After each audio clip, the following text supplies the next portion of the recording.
अब हमारे पास जो क्वेश्चन गिवन है उसको हम देख लेते हैं। क्वेश्चन नंबर 1 जो हमें गिवन है that is B side given है, सी साइड गिवन है। तो देखिए अगर बी और सी साइड गिवन है, लुक हियर, बी और सी साइड पता है, तो बी और सी साइड पता हो तो कौन सी साइड फाइंड करनी है, ए। तो ए हम फाइंड कर सकते हैं by using law of cosine, ठीक है। तो हम यही करते हैं, हम कहते हैं बाय यूजिंग, अब इन तीनों में से कोई एक लगाना है जो हमें रिक्वायर्ड हो। हमें जो है वो फर्स्ट वाला जो है वो मिसरूट कर रहा था, तो हम कहेंगे यूजिंग लॉ ऑफ कोसाइन, कौन सा, के बी सी जो है वो हमें पता है, तो ए फाइंड करना है। तो ए स्केयर इज इक्वल्स टू क्या है, फॉर्मूला याद रख लें, B square plus C square minus 2bc साथ में कॉज एल्फा। और ये देखें कि हमेशा जब बी सी साइड पता होगी तो एंगल हमें ऑपोजिट वाला पता होगा, और ऑपोजिट एंगल कौन सा है, एल्फा। तो अब अगर हमें ए स्केयर फाइंड करना है तो हम क्या कहेंगे, A square is equals to, B की वैल्यू पुट करें, बी की वैल्यू क्या है 95 का स्केयर, सी की वैल्यू 34 का square, minus 2, A is 90, B is 95, C is 34 cos alpha, alpha की वैल्यू कितनी गिवन है 52 डिग्रीज। इसको जी सिंप्लीफाई कर लेते हैं। दिस इज़ इक्वल्स टू 95 का स्केयर कितना होता है ये चेक कर लेते हैं। 95 square is equals to 9025 plus 34 square, it is 1156 minus, और ये मल्टीप्लाई कर लेते हैं कि 2 multiply by 95 multiply by 34 multiply by cos of 52 degrees, ठीक है जी। तो ये टोटल कितना हो गया 3977.17, ठीक है। Okay, so A square is equals to, देखें ये नेगेटिव है और दोनों ऐड ये करने हैं, ठीक है। तो क्या लिखना चाहिए, ये दोनों लिख लेती हूँ, 0.25 और हमारे पास क्या है प्लस 1156, और माइनस क्या करना है, जो आंसर आया था मेरा माइनस आंसर, तो ये बनता है A square is equals to 6203.82।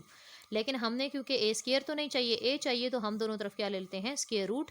तो ए की वैल्यू निकल आएगी, इसका स्केयर रूट लेना है तो स्केयर रूट ऑफ आंसर, ठीक है। तो ये कितना आ जाएगा हमारे पास 78.76। तो ए की वैल्यू हमने निकाली 78.76। देखें हर क्वेश्चन का टाइटल ये होता है कि सॉल्व द ट्राइंगल, इसका मतलब तीनों एंगल्स और तीनों साइड्स निकालें। तो अब अगर हमने जब दो साइड्स पता थी, तीसरी साइड निकाल ली, तो अब अगली बारी है कि बाकी एंगल्स निकालें। अल्फा एंगल पता है तो अब हम बाकी एंगल्स निकालते हैं। जी स्टूडेंट्स, लॉ ऑफ कोसाइन हमने लगा के ए फाइंड किया, अब हम लॉ ऑफ कोसाइन ही लगा के बाकी एंगल्स भी फाइंड करेंगे। अब हमें बीटा एंगल अगर फाइंड करना है तो बीटा एंगल किस में आता था, हम कहते थे कि अगर बी स्केयर की वैल्यू लिखी हो, क्या फॉर्मूला था, B square is equals to, 3 हमने पढ़े हैं ना लॉ ऑफ कोसाइन, तो हमारे पास क्या था, B square is equals to A square plus C square और माइनस 2ac कॉस किसका, बीटा, ठीक है। तो यहाँ से ये जो बीटा है ये हमें फाइंड करना है, तो इस फॉर्मूले बना लें, -2ac है कॉस बीटा, इसको अगर हम इस तरफ शिफ्ट करें और बी वाले को उधर शिफ्ट कर दें तो ये हो जाएगा 2ac कॉस बीटा, और वहाँ पे क्या गिवन है, A square plus C square और बी स्केयर जाएगा तो माइनस बी स्केयर, ठीक है। Cos beta is equals to A square plus C square minus B square divided by 2ac, ठीक है जी। इस फॉर्मूले में हम पुट करके कॉस बीटा की वैल्यू निकाल लेंगे, ठीक है। तो कॉस बीटा की हमारे पास वैल्यू क्या हो जाएगी, cos beta is equals to A square, A की वैल्यू कितनी है जी, ए की वैल्यू अभी हमने फाइंड की है 78.76 का स्केयर, प्लस सी स्केयर, सी की वैल्यू है 34 का स्केयर, माइनस बी का स्केयर, बी की वैल्यू है 95 और इसका स्केयर, डिवाइड बाय 2 ए और सी, ए की वैल्यू है 78.76 और बी की सी की वैल्यू है 34, ठीक है। ये सारी वैल्यूज़ हम यहाँ पे पुट करते हैं और देखते हैं हमारा क्वेश्चन जो है वो कितना सिंप्लीफाई होता है। तो 78.76 का स्केयर, ठीक है, और इसमें हमने ऐड करना है प्लस क्या 34 का स्केयर, ठीक है, प्लस ऐड करना है और प्लस नहीं माइनस करना है, माइनस क्या करना है, माइनस माइनस जो है वो कितना है 34 का स्केयर, एक मिनट, माइनस हो जाएगा हमारे पास क्या है 95 का स्केयर, ठीक है। ये कर दें तो ये हमारे पास क्या बनता है, let's see, cos beta is equals to -1665.86, ठीक है। ये हमारे पास ऊपर वाली वैल्यूज़ का बन गया, डिवाइडेड बाय नीचे वालों को मल्टीप्लाई करते हैं तो क्या बनता है 2 × 78.76 × 34, ठीक है। तो ये हमारे पास जो है वो बनता है, अगर हम डेसिमल्स में करें तो 5355.68।